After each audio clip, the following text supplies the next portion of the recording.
दोस्तों नमस्कार, स्वागत है आप सभी का online India first YouTube channel पे। इस वीडियो में हम बात करने वाले हैं कई बड़ी और लेटेस्ट अपडेट के बारे में। जैसा कि आप जानते हैं, किसी भर्ती संबंधित कोई भी जानकारी होती है आप सभी को ऑनलाइन इंडिया फर्स्ट चैनल के माध्यम से दी जाती है। इस वीडियो में भी हम बात करेंगे कई बड़ी और लेटेस्ट अपडेट के बारे में जो कि संबंधित है टीजीटी 69,000 और नई प्राइमरी शिक्षक भर्ती को लेकर।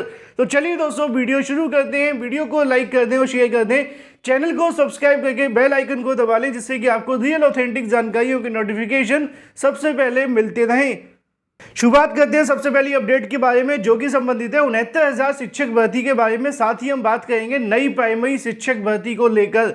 जैसा कि दोस्तों आप जानते हैं कि 69,000 शिक्षक भर्ती को लेकर हाल ही में हाईकोर्ट के माध्यम से एक आदेश दिया गया था कि 69,000 शिक्षक भर्ती की पूरी सूची को रद्द करते हुए नए सिरे से नई चयन सूची जारी की जाए, जिसके अंदर जो अभ्यर्थी नए चयनित होंगे उनको यहाँ पे नियुक्ति दी जाए और जो अभ्यर्थी बाहर निकलेंगे उसके बारे में बाद में सरकार डिसीजन लेगी।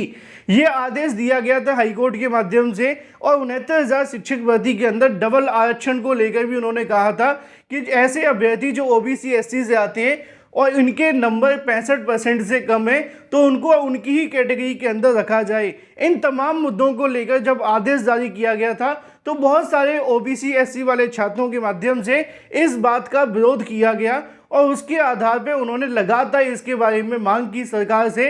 अभ्यर्थी धरना प्रदर्शन करने पहुंचे थे 6,800 वाले, लेकिन इसी बीच एक बड़ी अपडेट देखने के लिए मिली है, क्योंकि 69,000 शिक्षक भर्ती को लेकर हाईकोर्ट के माध्यम से 6,800 की चयन सूची को पहले ही रद्द कर दिया गया था। लेकिन इसी बीच अगर बात की जाए कुछ अभ्यर्थियों के माध्यम से 69,000 शिक्षक भर्ती के संबंध में एक और याचिका डबल बेंच के अंदर दाखिल कर दी गई है।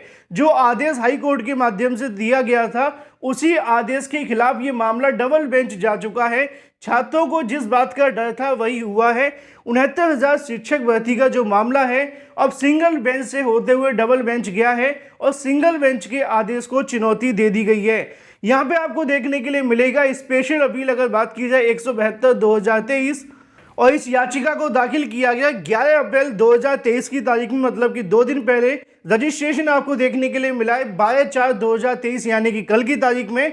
अब इसकी जो सुनवाई होने वाली है वो भी आप सभी को नीचे देखने के लिए मिल जाएगी 17 अप्रैल 2023 को। मतलब 69,000 शिक्षक भर्ती को लेकर 17 अप्रैल 2023 को पहली सुनवाई देखने के लिए मिलेगी। अब देखना ये होगा कि डबल बेंच के माध्यम से हाई कोर्ट के द्वारा दिए गए आदेश को लेकर क्या स्टे लगाया जाता है या फिर जो हाई कोर्ट ने आदेश दिया उसको सही ठहराया जाता है या फिर गलत।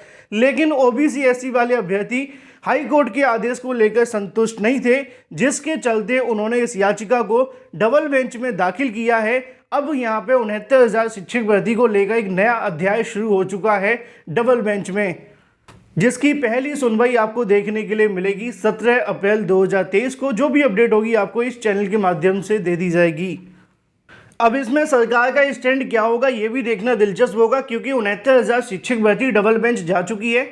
सरकार डबल बेंच के अलावा अब यहाँ पे अभ्यर्थियों के साथ लड़ेगी या फिर वो नई चयन सूची जारी करेगी या क्या क्या होगा इसके बारे में अब इंतजार करना होगा। बात कर लेते हैं अपनी अगली अपडेट के बारे में जो कि संबंधित है नई प्राइमरी शिक्षक भर्ती के बारे में। दोस्तों जैसा कि आप सभी जानते हैं कि नई प्राइमरी शिक्षक भर्ती का मुद्दा भी 69,000 शिक्षक भर्ती से ही जुड़ा हुआ है। कई बार आप सभी ने ऐसा सुना होगा शिक्षा मंत्री के माध्यम से, वो कहते हैं कि 69,000 शिक्षक भर्ती जब फाइनल होगी तब यहाँ से नई शिक्षक भर्ती निकाली जाएगी। और ये भी आप सभी ने देखा होगा जब पुराने बेसिक शिक्षा मंत्री सतीश चंद्र द्विवेदी थे तो उनके माध्यम से 2 अनाउंसमेंट की गई थी चुनाव से पहले। एक 6,800 की अनाउंसमेंट और दूसरी थी आपकी 17,000 पदों पर नई प्राइमरी शिक्षक भर्ती। लेकिन 6,800 की चयन सूची तो जारी हो गई, उनको आज तक नौकरी नहीं मिली। बाद में कोर्ट के माध्यम से 6,800 की चयन सूची को भी रद्द कर दिया गया। ये दोनों जो पद आप सभी को देखने के लिए मिले थे वो दोनों पद थे 68,500 की बची हुई शिक्षक भर्ती को लेकर। इन दोनों पदों को लेकर ही सतीश चंद्र द्विवेदी जी के माध्यम से 6,800 पे आरक्षण वाले अभ्यर्थियों को देने की बात कही गई थी और 17,000 पदों पे नई प्राइमरी शिक्षक भर्ती को लेकर बात की थी। लेकिन उस समय चुनाव की वजह से 69,000 शिक्षक भर्ती को लेकर 6,800 का प्रोसेस आगे नहीं बढ़ा। तो वहीं दूसरी तरफ नई प्राइमरी शिक्षक भर्ती का विज्ञापन को लेकर भी प्रोसेस आगे नहीं बढ़ पाया, क्योंकि 69,000 का मामला आज तक खत्म नहीं हुआ था। लेकिन सिंगल बेंच के आदेश के बाद से 6,800 की चयन सूची रद्द हो चुकी है और ऐसे में 17,000 और 6,800 को जोड़ा जाए तो टोटल पद आप सभी के सामने 24,000 बनते हैं। ये वही 24,000 पद हैं जो कि 68,500 शिक्षक भर्ती के अंदर अभ्यर्थी न मिल पाने की वजह से खाली चले गए थे। अब ऐसे में कहीं ना कहीं सरकार के पास में 51,112 के बाद से 24,000 पद पूरे तरीके से खाली हैं। पहले वो 17,000 जो कि 68,500 के थे, दूसरे वो 6,800 जो कि 69,000 शिक्षक भर्ती में सरकार की जोड़ने की मंशा थी, लेकिन हाईकोर्ट ने उनकी उस मंशा को रद्द कर दिया। और वर्तमान की कंडीशन को अगर देखा जाए तो सरकार चाहे तो 51,000 प्लस 24,000 पदों पर नई प्राइमरी शिक्षक भर्ती का विज्ञापन अब पूरे तरीके से जारी कर सकती है, क्योंकि 6,800 को लेकर मामला पूरे तरीके से न्यायालय में जाएगा। न्यायालय ने पहले से उसको रद्द कर दिया है। जब तक डबल बेंच कोई आदेश नहीं देती, आप जानते हैं कि मामले न्यायालय में जाते हैं, बहुत लंबे समय तक लटके रहते हैं। डबल बेंच में भी कम से कम 4 से 5 महीने का समय तो लग ही जाएगा इस मामले को फाइनल होने में, और हो सकता है कि इससे ज़्यादा का भी समय लगे। तो जो नई प्राइमरी शिक्षक भर्ती को लेकर विज्ञापन है, अब सरकार इन दोनों पदों को जोड़कर बड़ी आसानी से जारी कर सकती है। 51,000 पदों की जानकारी पहले ही सरकार ने 69,000 के समय दी थी कि हमारे पास खाली हैं। विधानसभा में बार बार इसके बारे में जानकारी दी गई है। अब 6,800 इसके अलावा जो 17,000 पद थे वो भी यहाँ पूरे तरीके से खाली हो चुके हैं। बैकलॉग के पद हैं जिनको नई भर्ती के माध्यम से बिल्कुल भरा जा सकता है।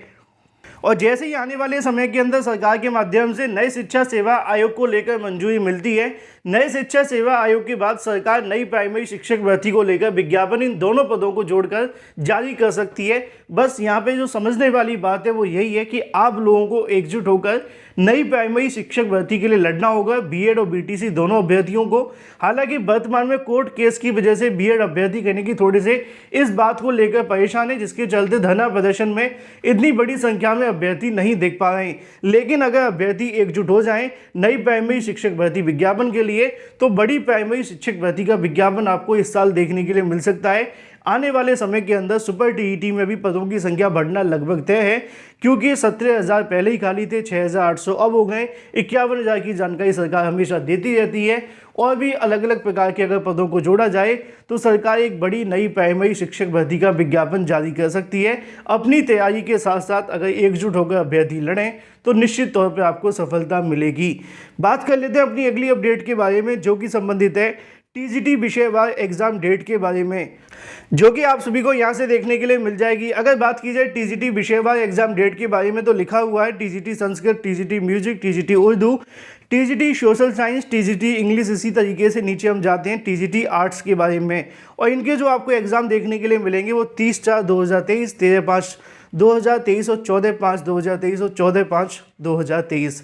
ये जो आपके एग्जाम होने वाले हैं ये वही एग्जाम है जिसके बारे में मैंने आपको बताया था। हरियाणा स्टाफ सिलेक्शन कमीशन के माध्यम से 7,400 पदों पर टीजीटी पीजीटी शिक्षक भर्ती का विज्ञापन निकाला गया था। अब हरियाणा स्टाफ सिलेक्शन कमीशन के माध्यम से 7,400 पदों पर नई जो टीजीटी पीजीटी शिक्षक भर्ती थी उसके संबंध में एग्जाम डेट की घोषणा कर दी गई है। अगर आपने आवेदन किया था, जो कि यूपी के अभ्यर्थी आवेदन कर भी सकते हैं, तो आप सभी अपनी तैयारियां शुरू कर दें। एग्जाम की डेट आ चुकी हैं। फिलहाल इस वीडियो के माध्यम से इतना ही। Thank you for watching this video.